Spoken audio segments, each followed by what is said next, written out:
alright students তোমালোক কেনে আছা আশা কৰো তোমালোক সকলোৱে ভাল আছা আজিৰ এই ভিডিঅ'টোত আমি ক্লাস 8 ৰ যেটো আজমল সুবৰবডি পৰীক্ষা হেতু প্ৰিভিয়াস ইয়াৰ কোৱেশ্চন পেপাৰটো লৈ আহিছো যাতে তোমালোকে এটো উপলব্ধি কৰিব পাৰা যে কেনে ধৰণৰ প্ৰশ্ন আহে পৰীক্ষাটোত এটো অন্যান্য পৰীক্ষাৰ দৰে ইমান সহজ নহয় তোমালোকক ভালদৰে পঢ়িব লাগিব আৰু অহা দেওবাৰে অৰ্থাৎ 29 তাৰিখে তোমালোকৰ পৰীক্ষা so all the best two এভৰিওয়ান তোমালোকে যাতে এই পৰীক্ষাটোত উত্তীৰ্ণ হ'ব পাৰা হেতু মোৰ আশা থাকিল তেন্তে বলা ভিডিওটো আৰম্ভ কৰো এই পৰীক্ষাটো টোটাল 150 মাৰ্কছৰ হয়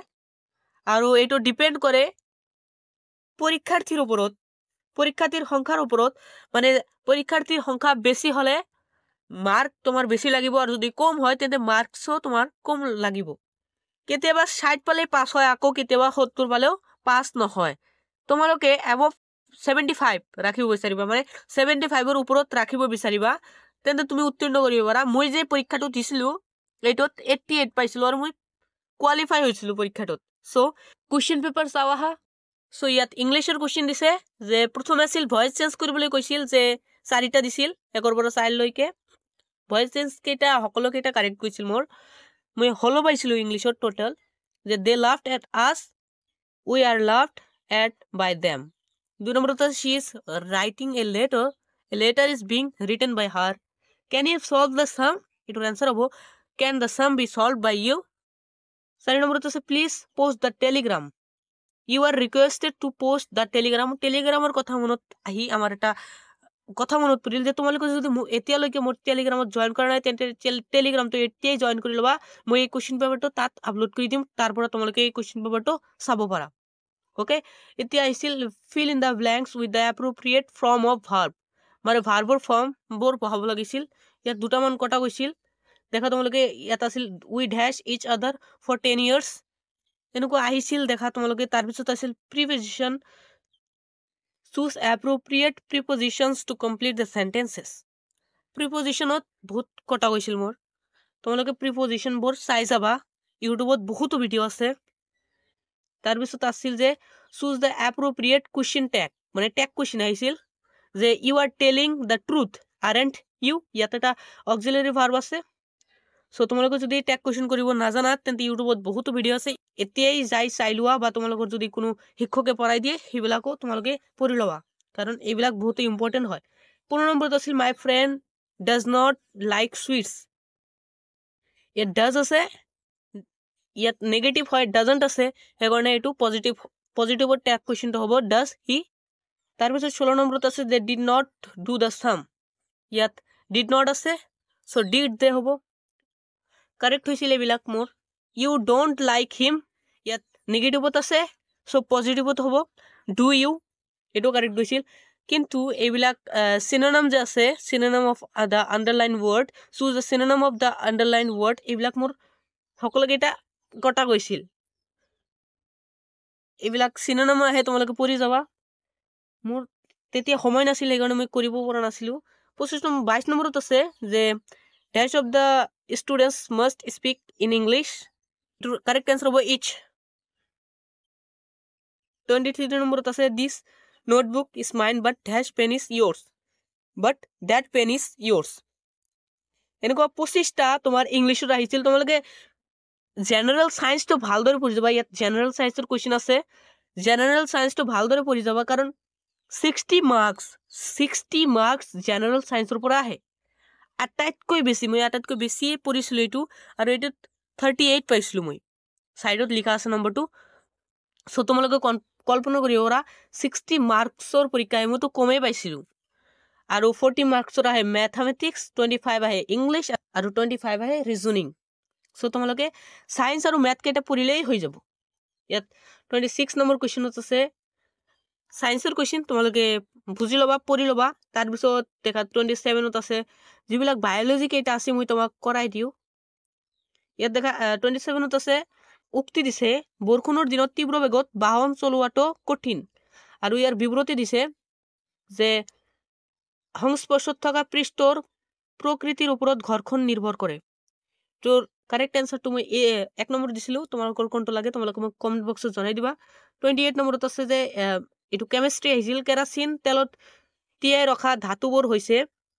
এইটো তো তোমালোকৰ 4 নম্বৰ চেপ্টাৰত আছে মেটেল এণ্ড নন মেটেল ধাতু আৰু অধাতু এইটো কাৰেক্ট আনসাৰ হ'ব 2 নম্বৰটো পটাছিয়াম আৰু সোডিয়াম কৰি যাবা তোমালোকে সায়েন্সত পৰা বহুতো কোৱেশ্চন আহে আৰু এইটো বহুতো টাফ আহে ইমানো সহজো নাহে ইমানো কঠিনো নাহে তাৰপিছত 29 নম্বৰ কুৱেশ্যনত আছে যে প্ৰদত্ত বা চিত্ৰত দেখুওৱা ধৰণে এজন মানুহ এখন সমতল দাপনৰ সন্মুখত x মিটাৰ দূৰত্বত m স্থানত থিয় হৈ আছে এতিয়া ক'বলৈ গৈছে যেতিয়া মানুহজনে দাপনখনৰ পৰা 3 মিটাৰ দূৰলৈ আঁতৰি যায় তেতিয়া মানুহজন আৰু তেওঁৰ প্ৰতিবিম্বৰ মাজৰ দূৰত্ব 12 মিটাৰ হলে x ৰ মান নিৰ্ণয় কৰা এনেকুৱা অকুৱা পকুৱা প্ৰশ্ন আহিছিল তোমালোকে প্ৰশ্নটো ভালদৰে পঢ়িবা তাৰ পিছত কুৱেশ্যনৰ এনসাৰটো কৰিব বিচাৰিবা তাৰ পিছত 30 ৰ পৰা 31 নম্বৰ কুৱেশ্যনত এনেকুৱা দিছে তাৰ পিছত দিছে 30 নম্বৰ কুৱেশ্যনত আছে x ৰ পৰা y লৈ খোজ কাঢ়োতে ৰামৰ গড় ধ্ৰুতি আৰু গড় বেগ কিমান হ'ব গড় ধ্ৰুতি আৰু গড় বেগৰ ফৰ্মুলা তোমালোকে পঢ়ি যাবা তাৰ পিছত 32 নম্বৰ কুৱেশ্যনত তোমালোকে দেখা যে ইয়াত কলম a ৰ লগত কলম b মিলাবলৈ গৈছে মানে স্তম্ভ 1 ৰ লগত স্তম্ভ 2 ইয়াত a নম্বৰ দিছে অগ্নিশিৰাৰ আটাইতকৈ বাহিৰৰ ক্ষেত্ৰটো কি আটাইতকৈ বাহিৰৰ ক্ষেত্ৰটো আটাইতকৈ গৰম হয় 4 নম্বৰ লগত মিলিছে এচিড বৰষুণ কি এচিড বৰষুণে অট্টালিকাৰ শস্যক নষ্ট কৰে এইটো হৈছে অগ্নিশিৰাৰ আটাইতকৈ ভিতৰৰ ক্ষেত্ৰ কি আটাইতকৈ কম গৰম হয় এইটো হৈছে গোলকীয় উষ্ণতা কি কাৰ্বন ডাই অক্সাইড এইটো মোৰ কাৰেক্ট হৈছিল এইটো দেখা অপচনত দিছে তাৰ পিছত 33 নম্বৰ কুৱেশ্যনত দিছে যে উক্তি দিছে মানুহ এজনে বন্ধ কোঠালি এটাত কয়লা জ্বলাই শুই থাকিলে কিছু সময় পাছত উষা বন্ধ অনুভৱ হয় ইয়াৰ কাৰণটো হচ্ছে যুক্তি যে বন্ধ কোঠালিত কাৰ্বন মনোক্সাইড নামৰ এবিধ বিষাক্ত গেছ উৎপন্ন হয় এইটো এই নম্বৰটো কাৰেক্ট হ'ব যে এ আৰু আৰ উভয় সত্য আৰু আৰ হৈছে এৰ সঠিক ব্যাখ্যা ওকে তাৰ পিছত 34 নম্বৰ কুৱেশ্যনত দিছে যে তলত দিয়া উক্তিবোৰ সাৱধানে অধ্যয়ন কৰা ইয়াত দিছে যে মই এবিধ অতি সহজলভ্য অগ্নি নিৰ্বাপক কিন্তু তেল পেট্ৰল আৰু বৈদ্যুতিক জুইৰ বাবে উপযুক্ত নহয়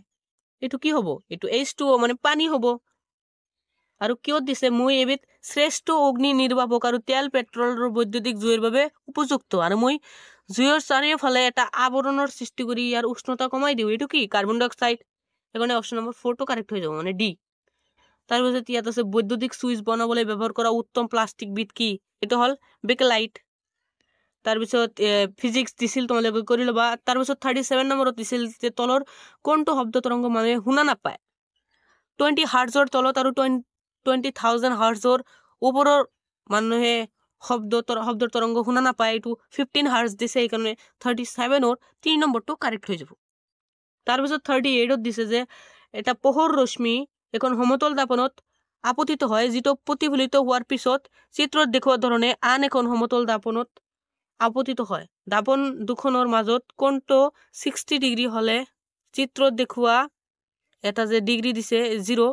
কোনটোৰ মান কিমান এটো তোমালোকে নিজে নিজে কৰি লবা তাৰ পিছত 39 নম্বৰ কোৱেশ্যনত দিছে এইবিলাক কৰি লবা তাৰ পিছত 40 নম্বৰ তোমালোকে কৰি লবা 41 নম্বৰ দিছে ঘোঁৰা এটাই গাড়ীখন টানোতে কিয় প্ৰথম কেইটামান খোজত অধিক বল প্ৰয়োগ কৰিব লাগে ইয়াৰ এনসাৰটো 1 নম্বৰ স্থিতি ঘৰ্ষণ পিছল ঘৰ্ষণতকৈ বেছি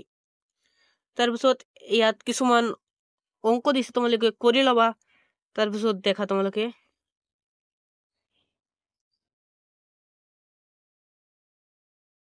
তাৰ পিছত 49 নম্বৰ কোৱেশ্যন আছিল যি ন্যূনতম উষ্ণতাত বস্তু এটা জুই লাগে তাক ড্যাশ বলে এটাৰ আনসাৰ হ'ব জ্বলন উষ্ণতা বলে তাৰ পিছত 50 নম্বৰ তোমালোকে এইবিলাক চাই লবা মই কেৱল এটো এনে প্ৰশ্ন কাকতৰ ভিডিও বনাইছো লগতে তোমালোকক মই কৈ দিও আছো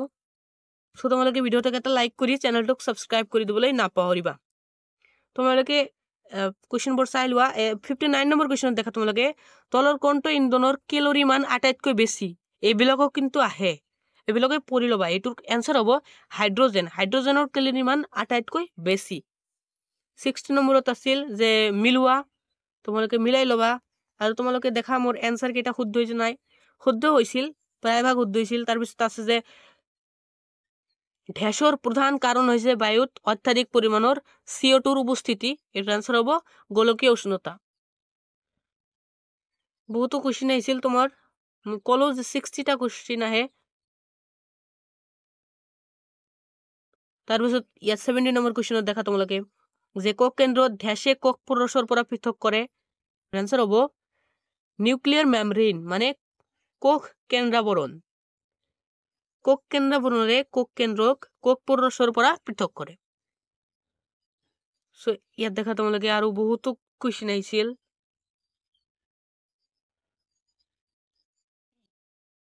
তাৰপিছত 76 নম্বৰ কুৱেশ্যন দেখা তোমালোকে যে মহিলাসকলৰ প্ৰজনন বয়স আৰম্ভ হয় যেতিয়া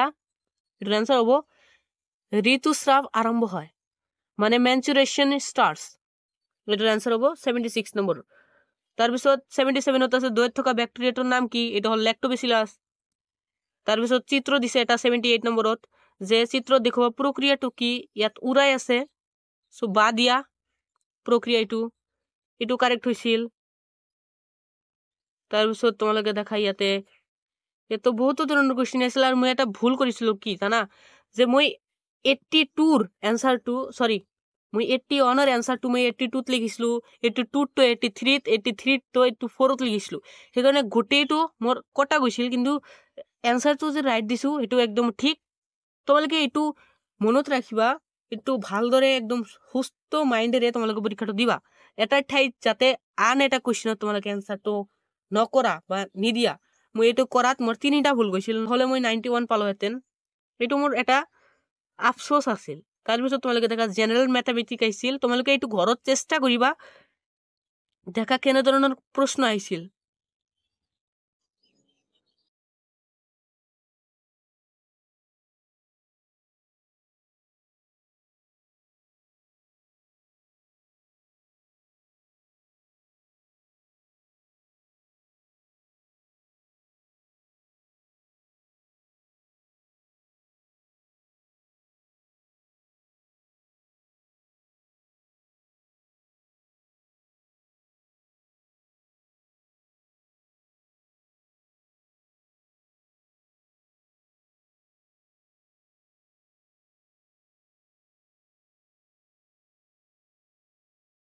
তাৰপিছত আছে জিকে এন্ড ৰিজনিং মানে সাধাৰণ জ্ঞান আৰু ৰিজনিং দিছে মইতো ভাবিছিলো মই এটো 0 পাম তথাপি মই 9 পালো মই ভাগ্যক্ৰমে 9 পাইছো কাৰণ মই লাষ্টত সময় নাপাইছিলো আৰু এনে এটা এ বি সি এনে কৈ দি দিছিলো তোমালোকে দেখা এটো মেন্টাল এবিলিটি কব পাৰো সাধাৰণ জ্ঞান ৰিজনিং সো তোমালোকে এটো ঘৰত কৰিবা